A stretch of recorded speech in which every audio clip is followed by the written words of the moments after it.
क्या महाराष्ट्र में होने वाला है कोई बड़ा फेरबदल?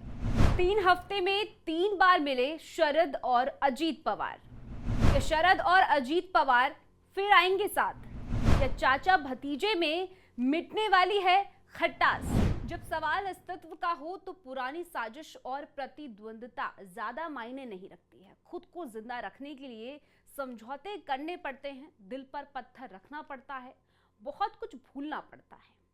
महाराष्ट्र की सियासत में भी कुछ ऐसा ही देखने को मिल रहा है। दरअसल महाराष्ट्र की राजनीति में इस वक्त काफी फेरबदल होता हुआ दिख रहा है। एक तरफ उद्धव ठाकरे और राज ठाकरे के आपस में मिलने की खबरें आ रही हैं। अब राष्ट्रीयवादी कांग्रेस पार्टी की नेता सुप्रिया सुले ने एक बयान देकर कई तरह की अटकलों को जोड़ दिया है।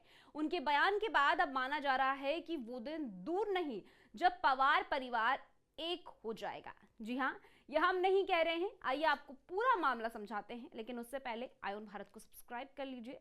स्वागत है आपका, मेरा नाम तान्या अधिकारी है। दरअसल पिछले 2 हफ्ते में शरद पवार और उनके भतीजे अजीत पवार की 3 बार मुलाकात हो चुकी है। इस मुलाकात के बाद महाराष्ट्र में अटकलों का दौर शुरू हो गया है। क्या शरद पवार और अजीत पवार की पार्टियां फिर से एक हो सकती है? सोमवार को दोनों पुणे के एक बैठक में मिले, जहां उन्होंने खेती और चीनी उद्योग में आर्टिफिशियल इंटेलिजेंस जैसे नए तकनीकों के इस्तेमाल पर बात की।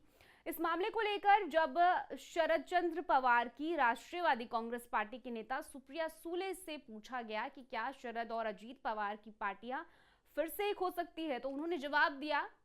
उन्होंने कहा, पवार परिवार कभी अलग हुआ ही नहीं। हम सब भाई बहन अपने दादा परदादा से मिले संस्कारों के साथ बड़े हुए हैं।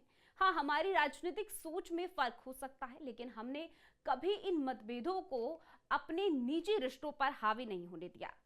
उनका कहने का मतलब था कि भले ही शरद पवार और अजीत पवार की पार्टियां अलग रास्ते पर चल रही हो, परिवार में प्यार और सम्मान पहले जैसा ही। इस मुलाकात के बाद अब सवाल ये भी उठने लगा है कि क्या शरद पवार महाविकास अखाड़ी से अलग होकर कोई नया राजनीतिक समीकरण तैयार करने की कोशिश कर रहा है? इसके पीछे वजह है शरद पवार की छवि।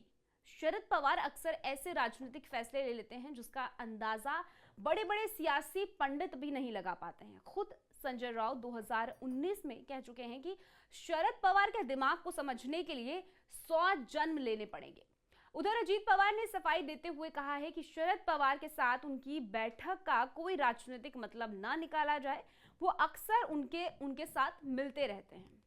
इस बात से इनकार नहीं किया जा सकता है कि पवार परिवार, जो कि महाराष्ट्र की राजनीति में एक कद रखता है, एक समय शरद पवार ने अपने भतीजे अजीत पवार के साथ मिलकर राष्ट्रवादी कांग्रेस पार्टी एनसीपी के जरिए महाराष्ट्र की राजनीति में अपना वर्चस्व बनाया था।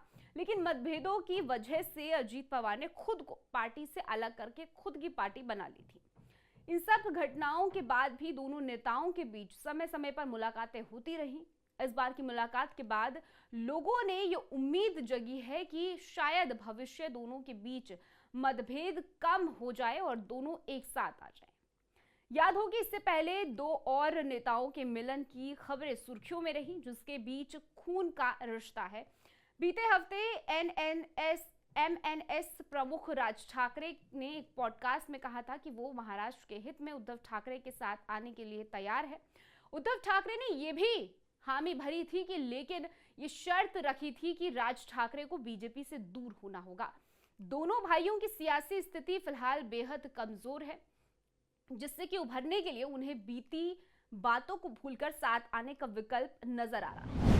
दरअसल ये खून के रिश्ते, ये संस्कारों की बात, सब कुछ बीएमसी यानी कि बॉम्बे म्युनिसिपल कॉर्पोरेशन के चुनाव के लिए याद आ रहे हैं। कहते हैं कि राजनीति में बिना मतलब कुछ भी नहीं होता है। उद्धव ठाकरे और राज ठाकरे राजनीति में हाशिए पर पहुंच गए हैं। उद्धव ठाकरे के लिए आय का एकमात्र जरिया बीएमसी में हाथ से छूट रहा है। दूसरी तरफ एनसीपी में विधानसभा चुनाव के बाद साफ हो गया है कि शरद पवार ढलान पर हैं और अजीत पवार की पार्टी को पवार मिल चुका है। ऐसे में गठबंधन की मजबूरियों के बीच बीएमसी में अपनी अपनी दमदार मजबूती के लिए तमाम रिश्ते नाते महाराष्ट्र की राजनीति में एक बार फिर से नजदीक आने लगे हैं। लेकिन सबसे बड़ा सवाल यह है कि अब जब देवेंद्र फडणवीस सूबे की सत्ता पर अपनी मजबूत पकड़ बनाए हुए हैं, तो लगातार पार्टी का जनाधार पूरे प्रदेश में बढ़ने पर जोर दिया जा रहा है।